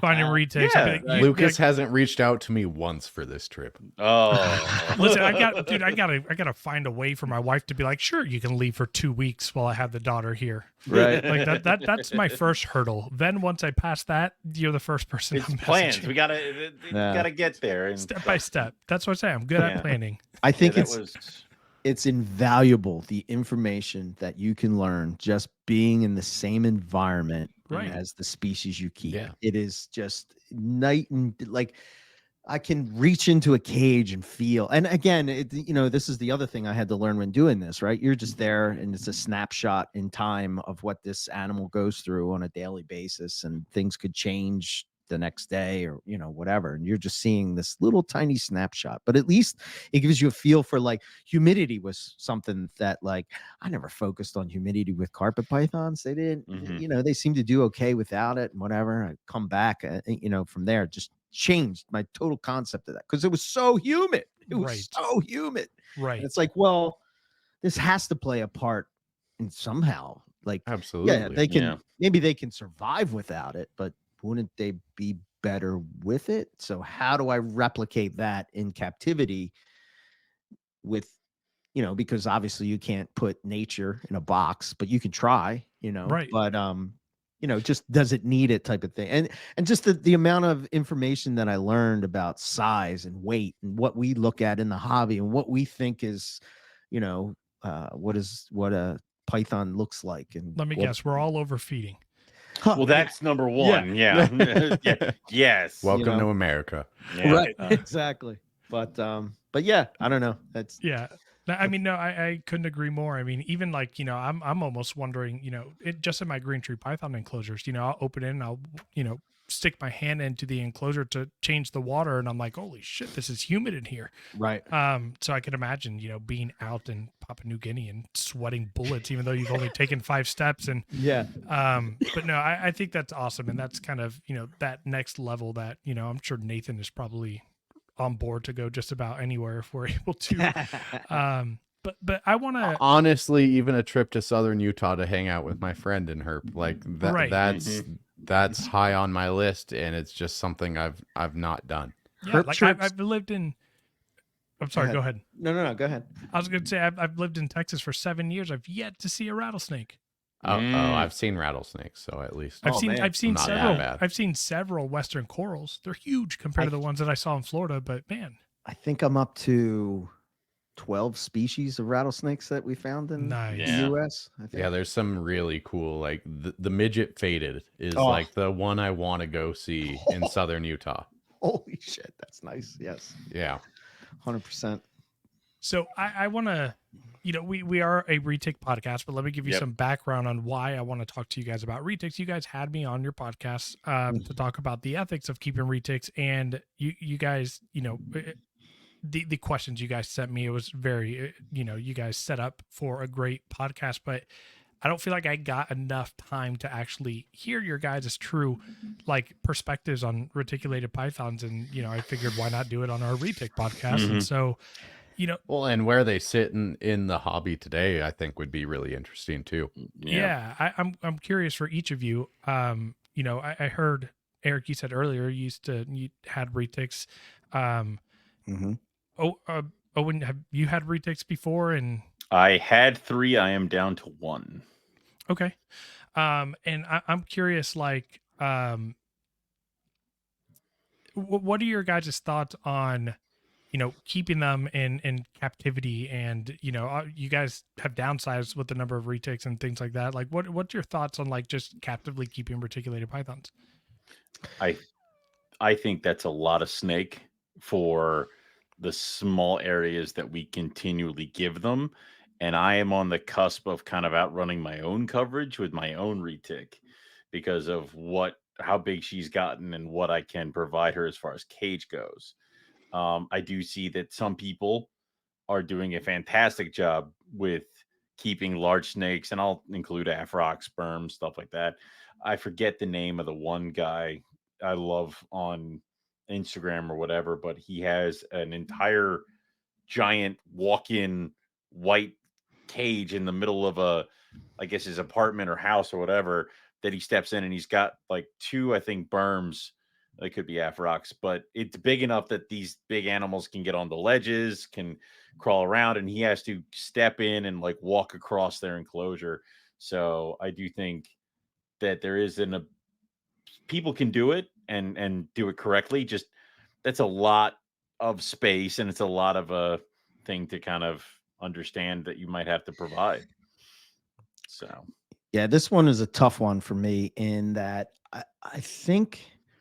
And by the way, I want this to be bullshit aside, like full honesty from the outside perspective, talking to the retic community, I think that retics have a problem that they are one of the most beautiful pythons in the entire world. Right? Yeah, hands down. Hands down. Like, I mean, as much as I love carpet pythons, I do, they don't hold a candle to way just a normal wild retic list,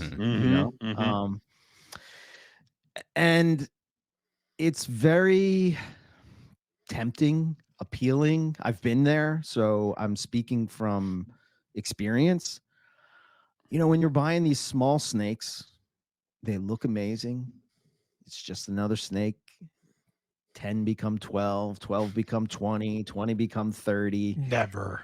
And the next thing you know, I mean, I don't know. I think that the morph thing, just in general, just screws up reptiles. Like I'm not anti-morph at all. It's just that it just seems like I found myself in this situation where it doesn't become about what I have. It's what I can make or what I can get. It definitely drives the hype on the animal. Yeah. It's the one-upsman thing. Right? Yeah, it's 100%. It's that mentality and the fear of not being relevant if you don't get what's new and I mean, we call it the world's in the retic community, we call it the world's first phase, right? Yes. And there's like a huge part where the overproduction of retics was because of everyone chasing the world's first, and every world's first that's produced is an orange snake. Like it's so I totally agree in that aspect. I think that the other part of it is like, I think, at least for me, right, when I was keeping in racks and stuff, I found ways to, again, I'm not anti-rack, and I'm not going to be the one to tell you what to do or what not to do. I'm just speaking for me. I just found that I was always trying to justify it in ways that, if I, again, when you're talking to people that don't agree with you, or you're starting to listen to people that don't necessarily have the same point of view, your theories or they start to get, you start to see the cracks in the wall. And I just think, if we're being honest, I think we talked about this on the show. Like, one of the frustrating things to me about size of snakes is the idea that, oh, well, this has this much super dwarf blood in it, and somehow it's only going to grow to be 13 feet. Like, that's 13 feet of snake. Yeah. Like, what are we talking about here? 13 foot snake can do a lot of damage to you. I mean, there's a video of a guy in Australia that was just going, and he's just picking up a coastal carpet python, maybe 9 ripped foot, him apart. and it ripped him apart. Yep. Yeah. If they're really like defensive and they're pulling back at you while you're trying to get them off, you can get lacerations easy. Yeah. And I think, again, they have a problem that they're so beautiful, and they're so, it seems like, from my experience with them, that they're just a different animal than the pythons that I've kept. I know some people equate that to being smarter, or they have more intelligence. I don't know if that's the case, but with 7 different species of python that I've dealt with, it's like those were just on a different level. I think Apodura is on the, to me, is the pinnacle level. That snake is no joke. And but I don't know. I think it seems like, at least from what I see from maybe the guests that you guys have on, or is sort of my only window into the retic world, is that it seems like people are trying to do better or have smaller collections. I don't know if that's accurate. Maybe I'm not listening to the right people. I mean, in certain circumstances, sure. I think it's the newer generation of retic keepers that are coming in, and they were brought in from the, other communities where a lot of these people, are doing bioactive setups or naturalistic enclosures, whatever the case may be. And a lot of them are getting into like the super dwarf stuff. And I want to know your guys' thoughts on that. Because I mean, I even have some of the smallest bloodlines of super dwarf, but I mean, it's maybe not a 13-foot snake, but it's a 9-foot snake, and definitely still is a ton of work. Something still to be totally respected. Yeah. I think that, we have new people coming in that were already in other communities doing it well. And it's kind of shaking the retic world up a little bit. And, some of the people who've been doing this forever are now kind of being looked at in a judgmental way. And then you have some of the old keepers. One of my best friends in the community, Chris McVicker, he's been doing this for, 2 decades. And he, he redid his garage. He got way bigger enclosures than what he was keeping them in, and he's adapting. He's making the adjustments. Yeah. But then you have the people that don't. Yeah. Right. Yeah, and that's the ones they had highlighted, and that's the ones that the podcast people talk about, and that's the ones that the YouTubers are talking about, and they highlight all that negativity. And again, that's why sort of like me and Owen adopted that. Like, why am I going to give this person an ounce of my time? Or, I'm just not. But then you have the situations like, again, you see the situation with the Samson thing, and you're just like, well, how does this even happen? Like, that he still has defenders that come out for him. Yeah, no, it's they're far and few between, but yeah, they're still there. Right. But even he's posting pictures on social media now. He's still getting 50 likes. Right. And it's like there shouldn't be one. Yeah. There's a thing of that, but reptile community becomes stagnant at a certain point in certain things. And to get a ball rolling seems to be something that people just don't want to do. Even if part of you understands that this has to move forward, there's always a better progression. People are like, oh yeah, well, I just slap a plant light on it and it's fine. Okay. But now we have these UV LEDs that are better. Like, we can kind of move forward in different things. So yeah, at one point they were all in cages and racks and drawers, or they had this much footage towards their cages. But now we have the ability to get larger cages. Now they have the ability to do different things. So why not incorporate them? I mean, that's a breeder mentality. But Eric, I'll let you go before I give my 2 cents on that. Well, what I was going to say is why I don't have retics anymore is because I can't keep them correctly.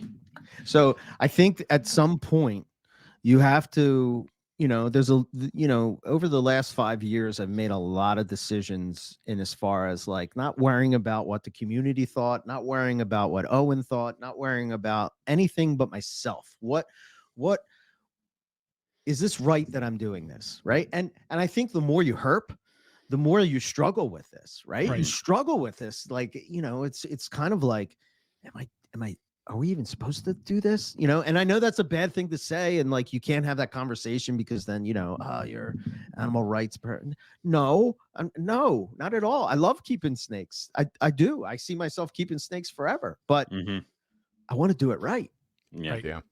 And I think that like, just because it worked in 1996 doesn't mean it works in 2024. Like literally, you have to evolve. Like, okay. Well, think about just your own life. I mean, if you were living the same way you were living 20 years ago, you would have a shitty life. Yeah, no, you're supposed to grow up and move on. Yeah. I'd potentially be dead. Yeah. And I just think that the morph thing, I sort of get the vibe from the morph retic world that they're trying to be the next ball pythons, and that's just a terrible approach to take. Like it's like night and day. You're talking about a snake that maybe gets 6 foot as opposed to, even a small super dwarf, whatever you want to call it. If it is what, right. If we're still talking about an 8-foot snake. Well, and I think that's been some of my hesitation getting into newer morphs within the super dwarf world is, I am a morph super dwarf guy.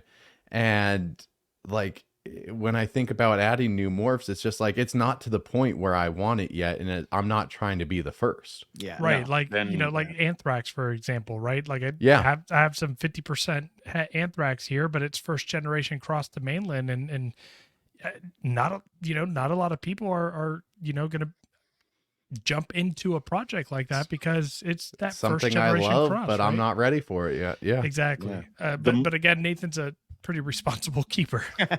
It's the back surgery. I can't keep anything over 10 feet without being scared for throwing out something. Right. Right. Right.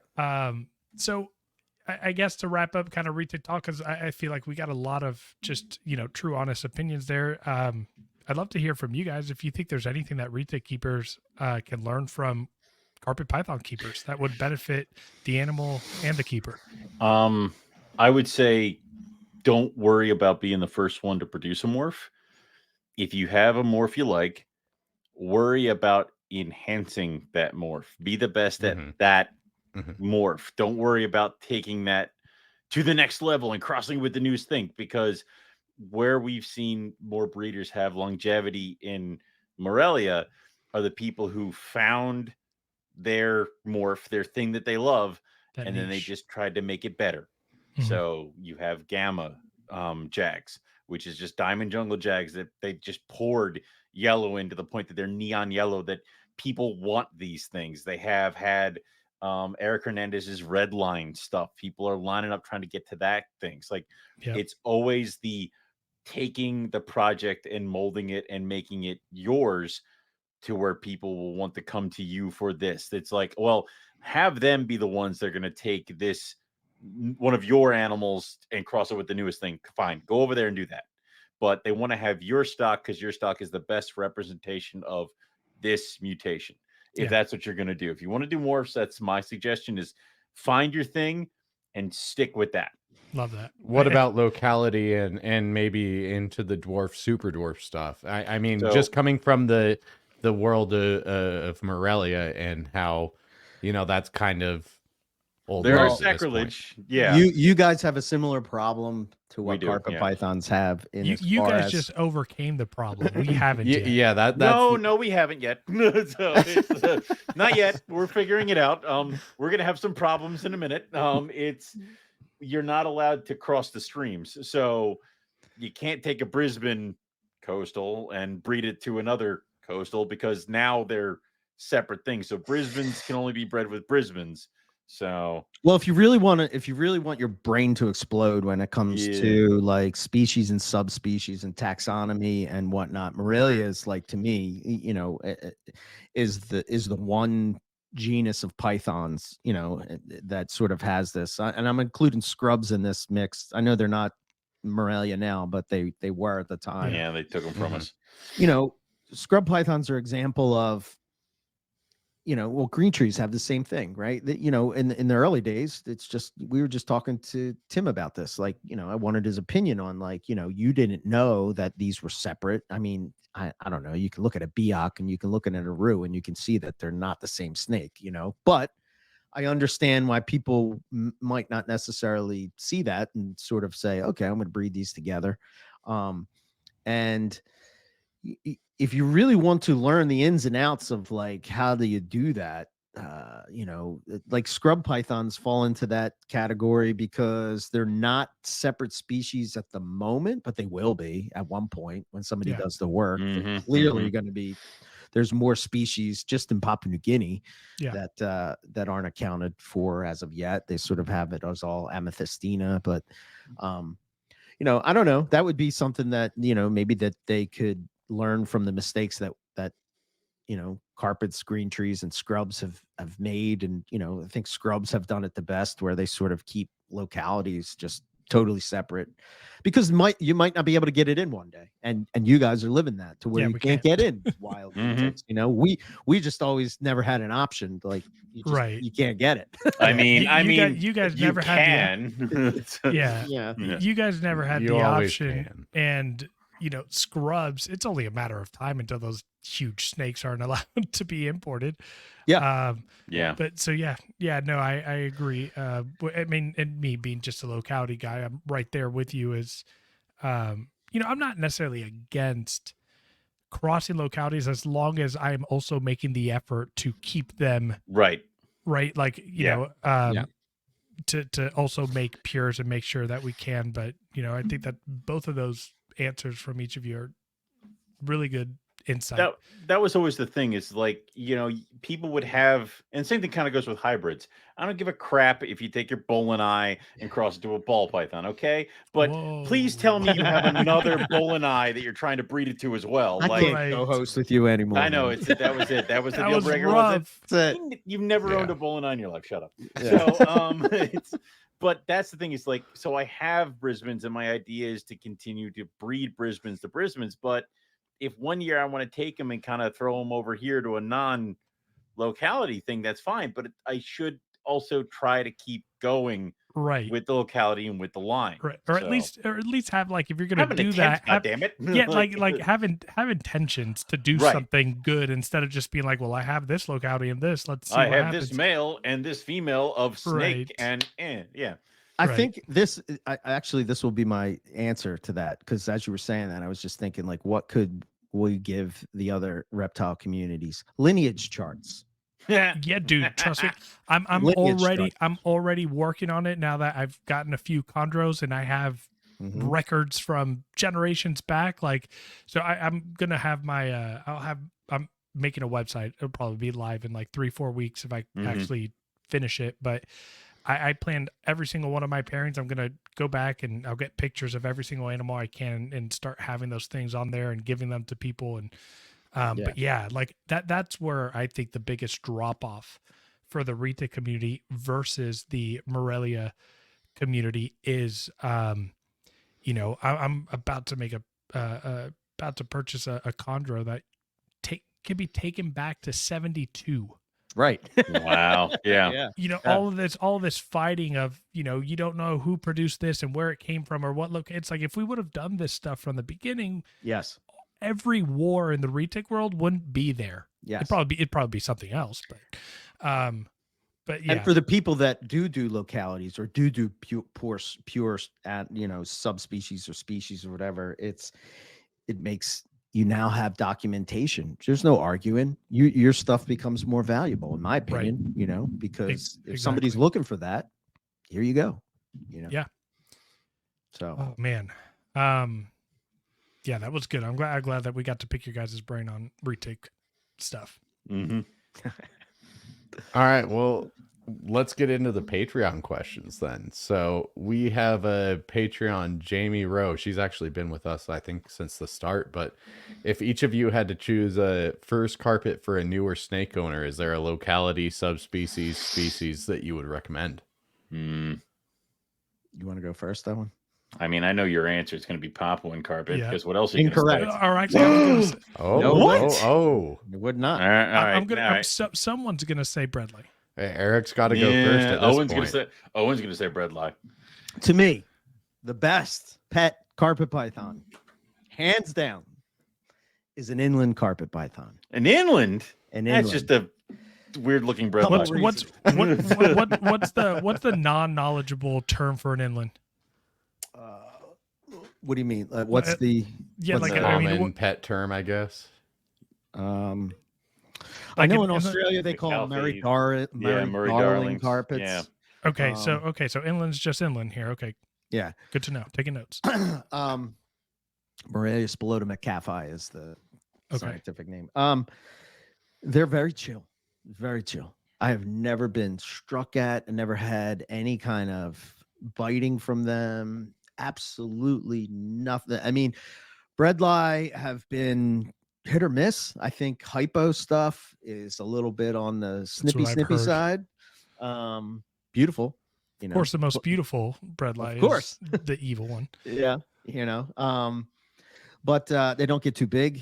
They're very, very, very, very easy to keep because they come from like it's either super hot or super cold from where they come from.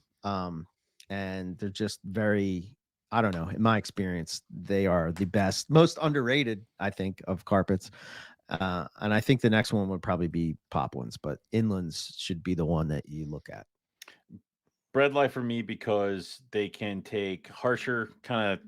They're very kind of bulletproof when it comes to keeper error. That's not saying that you can totally like ignore it or do whatever, but if you keep it in the normal Python parameters, it's going to grow on oxygen. Like it's not going to. You have to drop a rock on its head to kill it.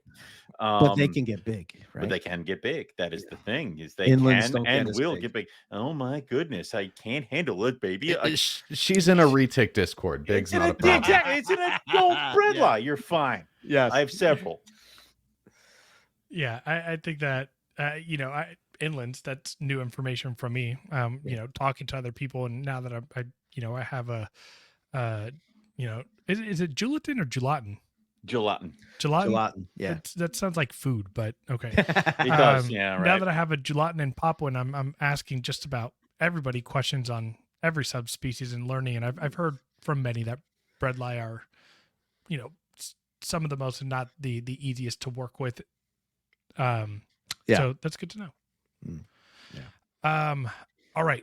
Last Patreon question. I feel like we've already got half an answer on this one. We do, but I know he wants me to ask. Michael Taylor is throwing out some shade and said, who's coming to Texas Carpet Fest in October? Well, he's going to be in Australia, so I will do my best. He has better things. He has better things to do. I have to figure out where my anniversary falls. And whether or not I can try to convince the wife that the best thing to do would be go to Carpet Fest in Texas. So makes sense. See. Yeah, I'm going to try.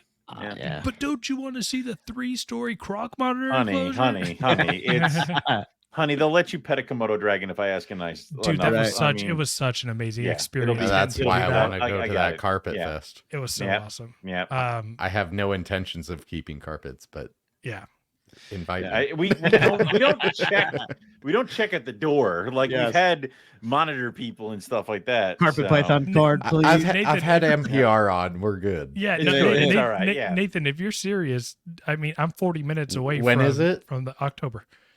October. Let's do it. Yeah, I'm 40 minutes away from. I'm already there. All my trips are early. Wait. Yeah, all early in the year besides one summer trip. So yeah, let's do it. If you can get to a Carpet Fest, you definitely should. I've wanted to. I almost went to the one that was hosted.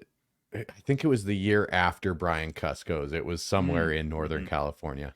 But it was weird because it was only like a few people, and it was like right as COVID started. I need to make it out to the standard Texas, or not Texas, but the standard Carpet Fest. There is a difference between the two, correct? Like there's the Texas Carpet Fest that happens every year. There's also a Carpet Fest. Northeast Carpet Fest. It used to be that there was chapters. So like ours was the Northeast, the OG, and then there was a Southeast in Florida. There was a Northwest, Southern, there was a Texas. Southwest, and a Texas. So at one point we had like 5. Australia had one. Yeah, and Australia had one. Oh, that's had awesome. one. Yep.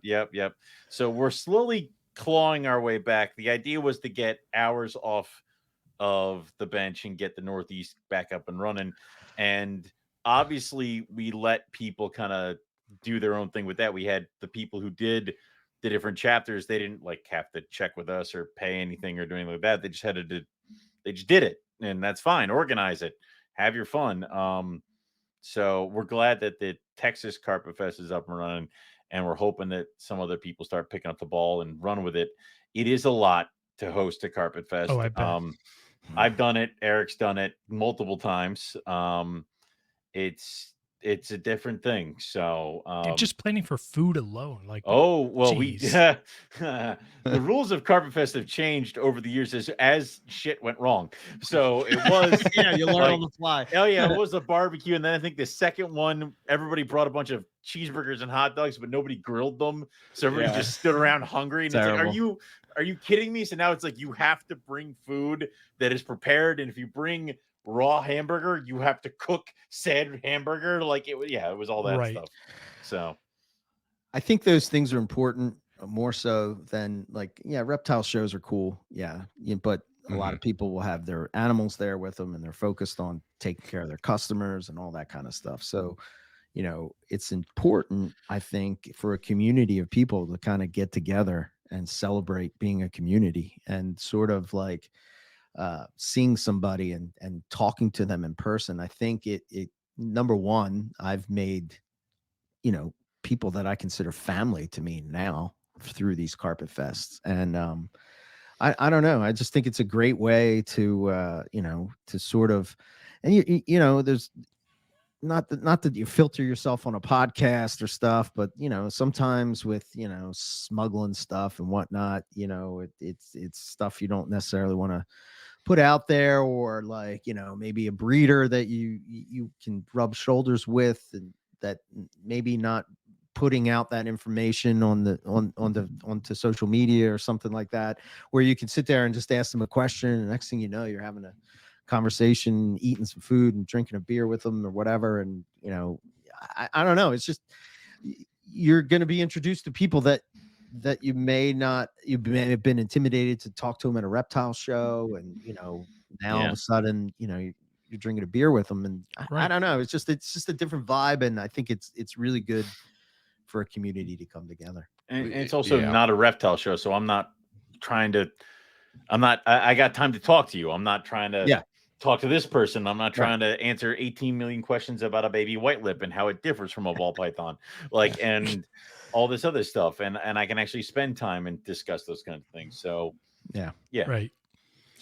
So, I want to, before we get into wrap up questions, I wanted to just, again, thank you to both for coming on the show, being willing to. I mean, when I reached out, I was like, we'll see if we can get both of them on. And it was like a heartbeat yes. And I can't thank you guys enough for being flexible and doing it on relatively short notice. I mean, I think it goes without saying, Lucas, that I don't think the Retic Lounge would be quite what it is without NPR. So getting you guys on is awesome.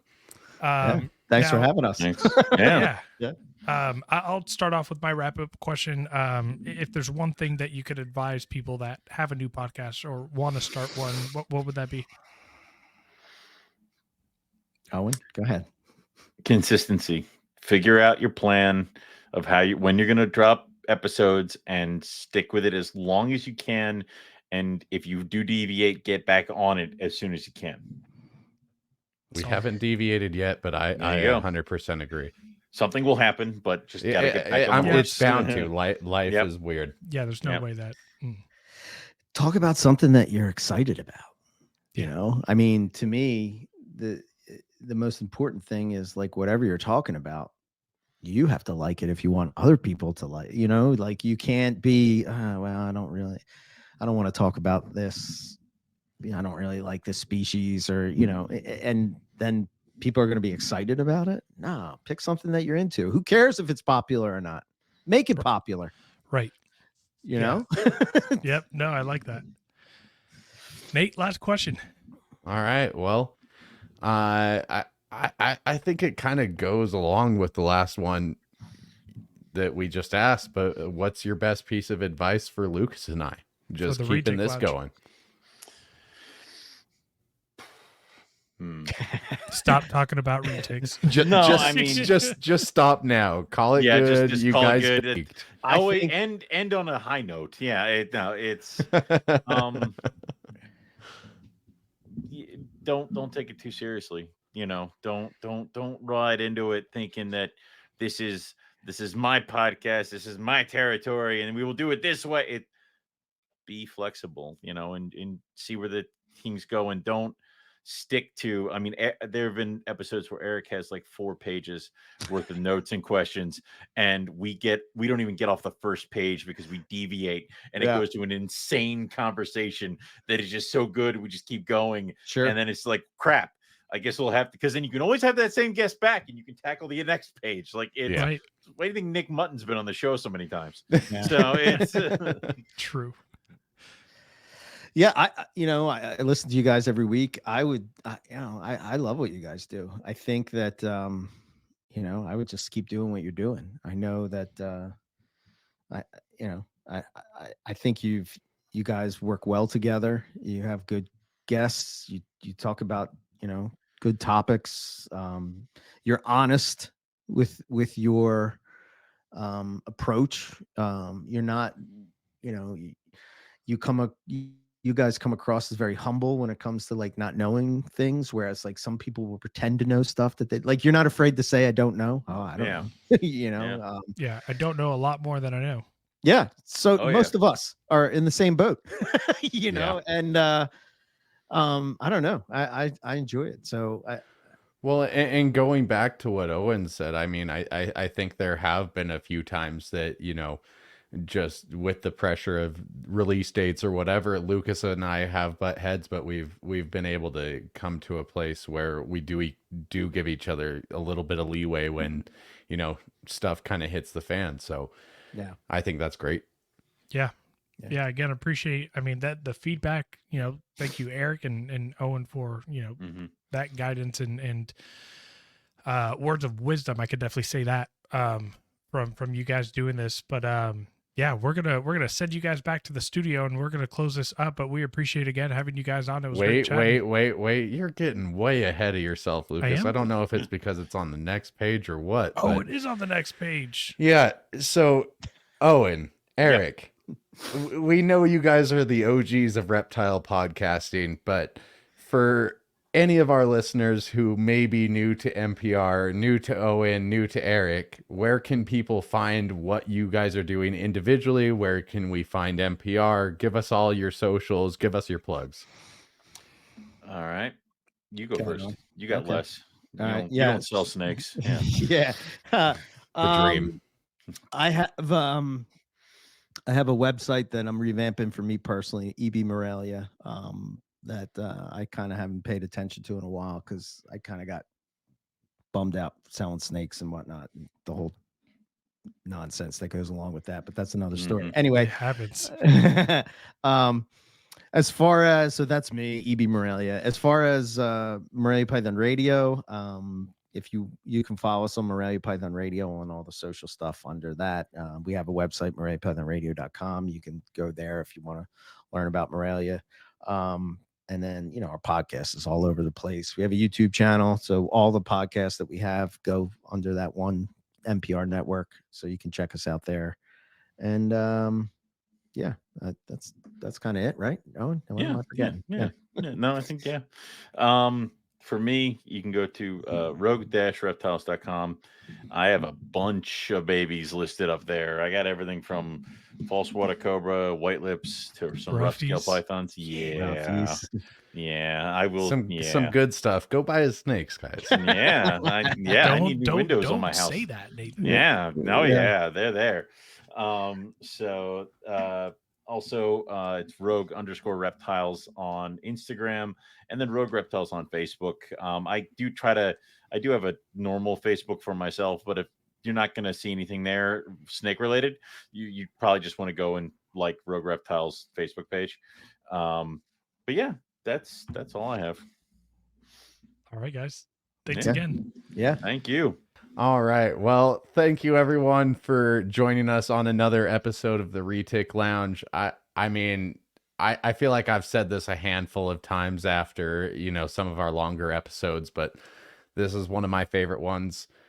Talking to some guys that have been podcasting in the reptile space for this long is just a different feel for the podcast. And I think we learned a lot along with other people who may have similar aspirations. So Right. I think that, you know, for each episode that I keep saying it's my favorite interview, I'm hoping that maybe like is a sign that we're getting a little better at this, right? Like if each episode we're recording day by day, we're just following the blueprint, right? Exactly. But again, shout out to you guys that are supporting us on Patreon and those of you that are subscribed. If you guys are listening to this for the first time because you're fans of NPR, don't forget to like and subscribe the episode, drop your comments down below, and come hang out with us at our Patreon. And yeah, we'll catch you guys next Friday. Peace.